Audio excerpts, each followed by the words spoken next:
et inscrivez-nous toujours. Vous savez, je faisais de l'humour tout à l'heure. Bien sûr.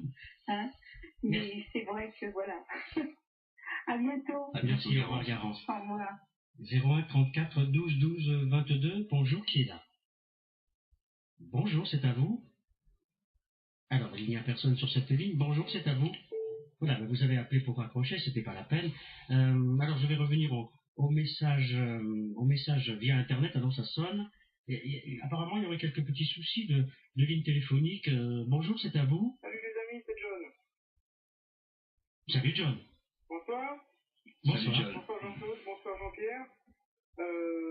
Alors, moi, je voulais dire, bon, déjà, premièrement, comme Garance, moi, je résiste très bien à la publicité. J'ai pas de portable, j'ai pas de GPS, j'ai pas de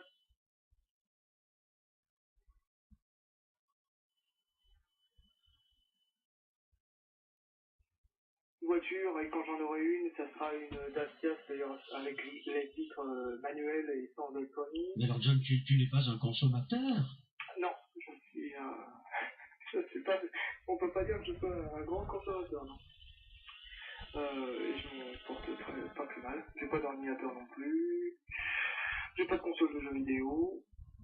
J'ai une télé qui n'est pas écran plat, enfin, ouais. moderne, là. Voilà. Et par rapport à ce que tu as dit, Jean-Pierre, tu parlais de anomie, c'est ça? Répète simplement le mot et sa définition. Alors, anomie, si tu veux, c'est en fait, c'est un mot qui a deux significations, parce qu'il a été employé en premier. La première personne qui l'a employé, c'est un philosophe qui s'appelle Jean-Marie Guyot, qui était d'ailleurs le seul philosophe que reconnaissait Nietzsche parmi ses contemporains.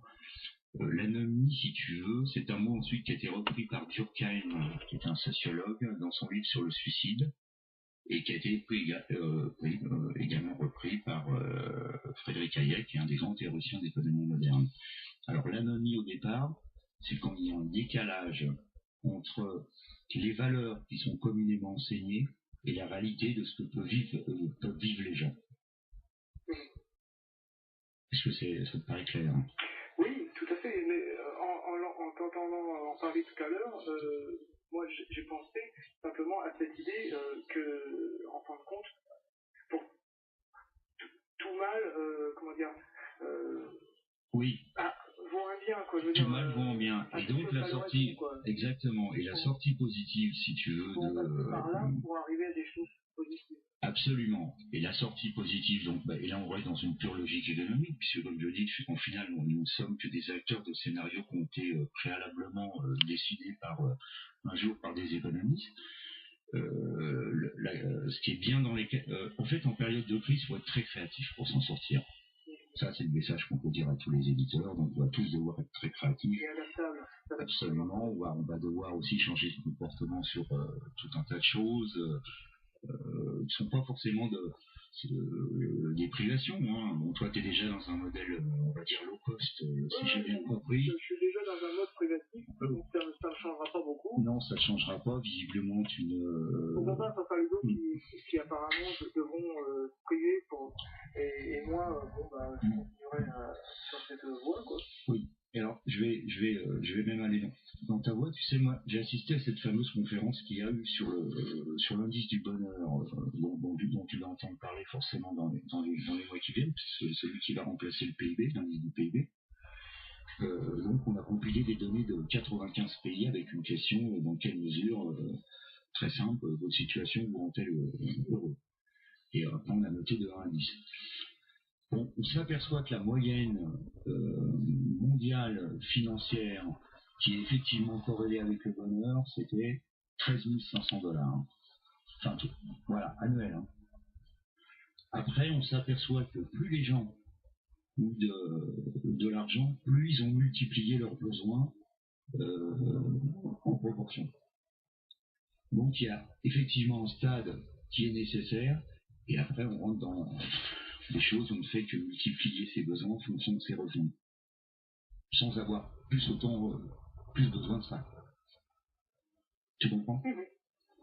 Donc ton modèle est un modèle d'avenir de toute façon, et puis, parce que le crédit pour les pauvres c'est terminé de toute façon. Donc le bonheur immédiat payable à tempérament c'est fini. De toute façon, quand on a pas grand chose à faire, enfin, je suis pas bouddhiste, hein, mais enfin, je reconnais que je suis plutôt dans cette philosophie. Oui, non, mais. Quand on n'a pas grand chose à faire, de toute façon. C'est qu'on a tout à gagner. Voilà. Absolument. Mais le bouddhisme est une des directions, hein, il y en a plusieurs. Il faut espérer que l'Asie et les pays émergents vont rayonnent sur nous au-delà dans le plan économique, mais aussi peut-être sur un plan philosophique, sur un plan où on a aussi peut-être un certain nombre de choses à prendre de ce côté-là, et ces choses pour l'instant sont arrivées jusqu'à nous. Et si on ne se laisse pas trop tenter justement par les pubs et par les influences et d'avoir ceci, d'avoir cela, finalement, on ne dit pas plus mal. Hein, bien sûr que non.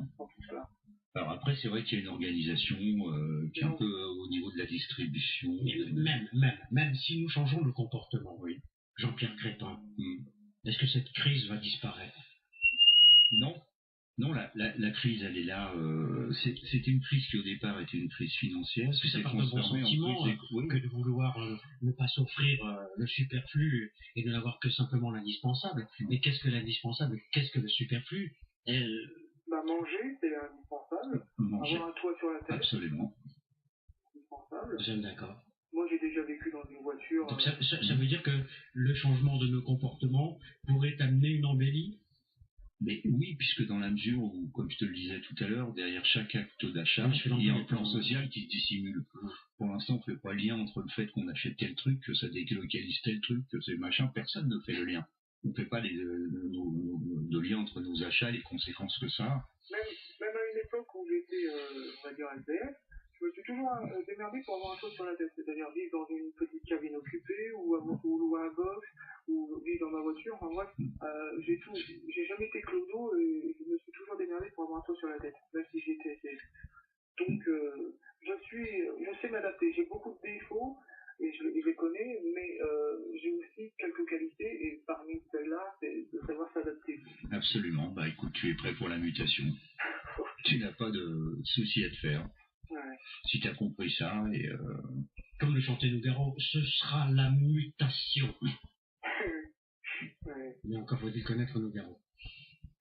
Non, tu fais partie, si tu veux, les grands gagnants de l'histoire. Enfin, pas les grands gagnants, parce que c'est pas une histoire, il y aura des grands gagnants. Mais ce qu'il faudra, c'est pas trop perdre. Exactement. Et ceux qui n'auront pas trop perdu, c'est ceux qui, comme on dit,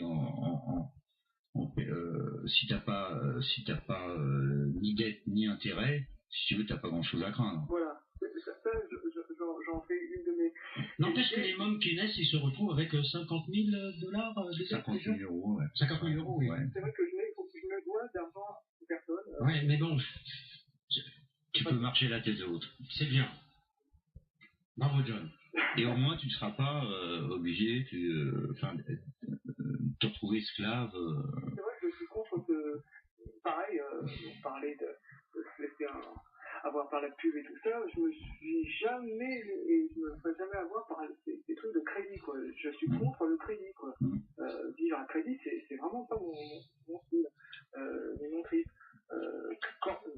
Là, j'économise pour une petite voiture, et encore, je te dis, une Dacia. Pas de publicité à l'antenne. Hein. Et une Dacia d'occasion, en fait. C'est-à-dire que c'est la moins chère du marché, mais je la veux d'occasion. Ouais. Et comment dire, et j'attendrai d'avoir l'argent pour m'acheter. Déjà parce que je ne vois pas qui me parlerait dans ma situation, mais de toute façon je suis contre vivre à crédit comme ça.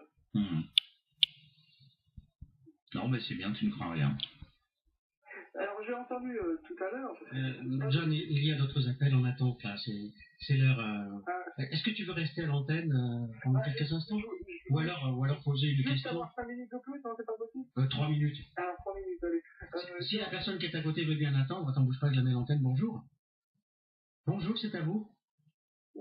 Oui, au revoir. Oui, je t'en prie, John. Qu'est-ce que je veux dire? Oui, j'écoute pas depuis le début, mais j'ai quand même écouté depuis pas mal de temps, et j'ai cru comprendre que tu avais été riche et que tu